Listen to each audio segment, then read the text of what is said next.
How's it going, Yankee fans? My name is Alex with my co-host here, Nick Nielsen. And today I want to discuss the Tyler Wade trade, a little bit about that, give our take on bringing back T. Dizzle. Obviously, Luis Severino was pulled from the game yesterday after the second inning, so definitely not an ideal situation. And then we have the Aaron Hicks injury and the bone contusion. That could be something a little bit more serious and keep him out for a couple of weeks. There is hope that he can return in a pretty efficient timeline, but we have to be a little bit cautious with that and make sure he's fully healthy before he makes that full recovery return. We want to give our takes on T. Dizzle, Luis Severino's injury, how they could supplement that, the inning counts, the limited innings he's going to have to experience now moving forward with that tight shoulder. Before we dive into it, Nick, how you doing today, my friend? I'm great. This is the day I've been waiting for. As you can see, I got my T Dizzle jersey on, wearing it like an absolute moron today just to show it off. I mean, when you have one of these, you got to show it off. There's not many people that have a Tyler Wade jersey. So I'm very happy he's back. However, it's not a big move for the Yankees. Like, let's be honest. Tyler Wade's probably not going to be on the major league roster, like, very much at all. I mean, if he does come up, it means something really bad's happened to the team. However, it could also mean some other things for some other players that we'll talk about here briefly, mainly Osvaldo Cabrera and Oswald Peraza. Tyler Wade plays both of their positions, basically. So it's like one of those guys could be getting called up. One of them could be getting traded. I don't know. Or it could just be a classic Yankees Brian Cashman depth signing, which, again, is fine by me. Either way, I'm thrilled about it. Not thrilled about the Luis Severino news. And then going back to thrilled, I'm thrilled that Aaron Hicks said that he's feeling pretty good, that his leg's feeling pretty good. And he's trying to come back in the Boston series, which is crazy. I mean, that did not look like a very easy thing to just move on from. Smashing the ball against your shin, especially when you're in Hicks, you always hold your breath. So if he can make a quick recovery here, that'll be huge for the Yankees. But either way, you don't want to rush him back, especially with the All-Star break so close. Yeah, no, I agree. Yeah, let's start off talking about Aaron Hicks and that injury. So June, he was an absolute beast. It was 247, I believe, 35.6% on base rate, had 2 homers. Did look pretty good. July, even better. He's hitting over 385, I believe, with a 48% on base rate. The guy was looking just fantastic. Super confident at the plate. You love to see that. His power was back, too. The power was back. He was coming up in big moments, and that's ultimately what you wanted to see from Aaron Hicks. But now this injury puts a little bit more pressure on general manager Brian Cashman to make a move at the deadline. Now, Tyler Wade is a utility piece, can play all the outfield spots, play the infield spots. Can he do it well? He can do it competent. He's competent. He's competent. He's not going to be a massive liability. He'll do it at an average level. Yes. And I think that's all they're really looking for. And he's a good base path runner. Like you said, kind of a AAA guy that gave up some cash considerations and a player to be named later on. Whoever that might be. So sure. Honestly, who knows? Like, it could be anybody. I do see people losing their mind over the Wade acquisition. It's like, why are we freaking out about getting Tyler Wade? It's not like we just gave up things to get Tyler Wade. And the main reason is because Tyler Wade this year was really, really bad with the Angels. But to be fair to Tyler Wade, everyone except Mike Trout and Shohei Ohtani, and I guess you could say Taylor Ward, are really bad with the Angels. So it's like, why are we just shitting on T. Dizzle for not being able to hit on a team that has struggled to produce hitters in like a decade? So I do think the Yankees could get something out of him. And again, September, when there's expanded rosters, I could see Tyler Wade featuring as like one of those guys. And the other thing that people have to remember is that last year, the Yankees figured out the perfect way to use Tyler Wade. He had a 92 WRC plus last year, 0.6 F4 and 167 at-bats and 18 steals. Like, he has half the at-bats as IKF does and the same F4 as IKF does this season. So it's like, you got to realize the Yankees may be knowing more than we do about Tyler Wade and how to tap into his potential. And he hasn't gotten a chance to work with Dylan Lawson. So maybe Tyler Wade features. I give it about a 5% chance we see a Tyler Wade feature before September. But I'm happy it's totally possible.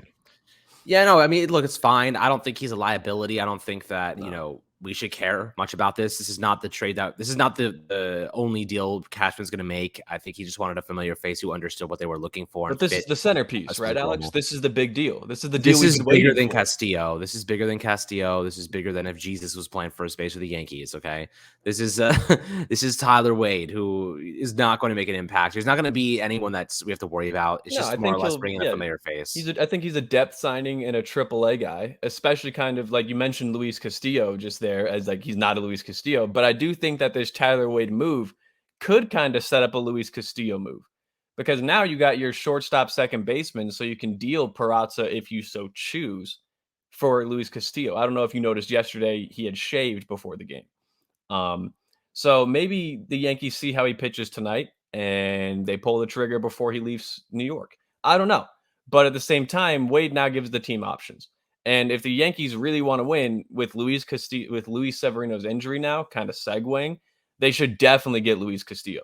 That's what I like about this Wade move is that there's a lot of things behind the scenes that are now shifting because of getting someone that's an established AAA player that knows the organization well, that's fine playing in AAA. That's not really mad about it. Tyler Wade knows he's been struggling this year, but also knows he could get an opportunity at the major league level. His best career season was last year with the Yankees.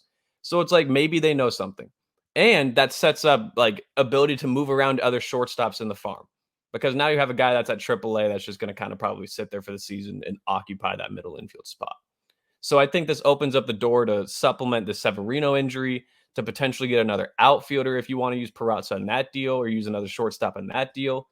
But this Wade move doesn't really impact the Yankees' major league roster. It just really impacts their minor league roster because now the Yankees can feel like, okay, if we want to deal one of these shortstops, we at least have a competent guy there.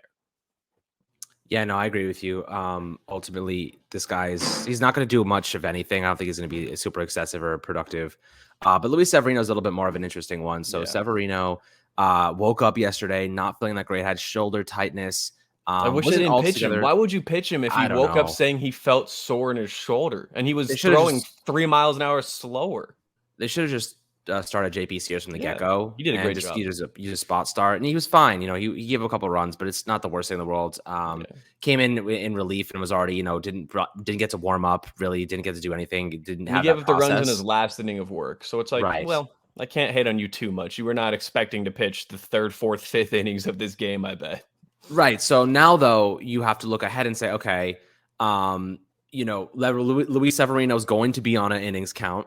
They're going to have to mitigate fatigue. They're going to have to be careful, which, like you said, attests to the idea of bringing in Luis Castillo, or whoever it might be, a starting pitcher. They need support there. Maybe two. They need support there. They need to get guys who are going to help mitigate the fatigue for Jameson Taillon and Nestor Cortez and Severino, who are both. They're all three.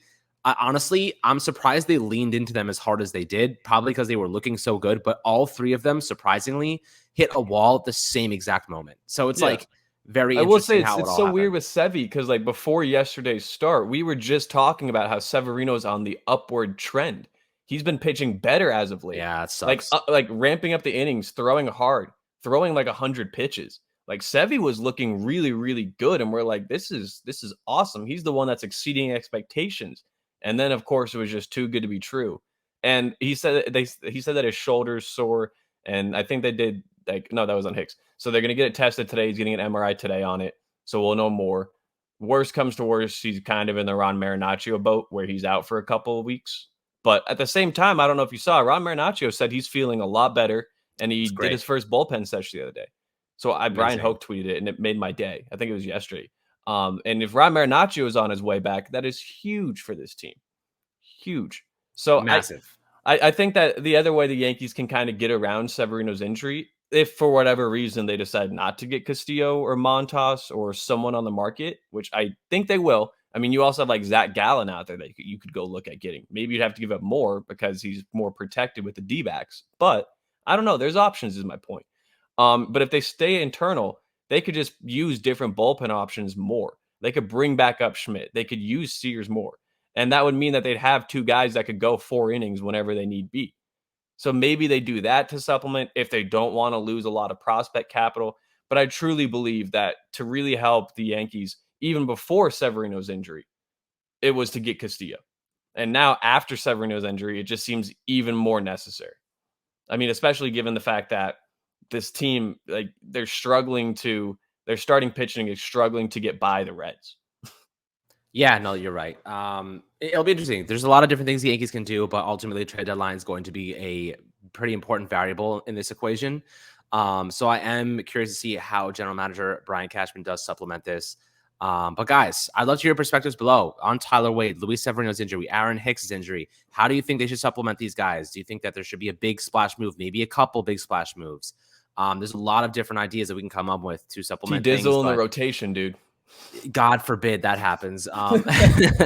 Please God, do not let that happen. But if he's in the lineup for whatever reason, at least he offers some speed on the base pass and average defense, which we can rely on.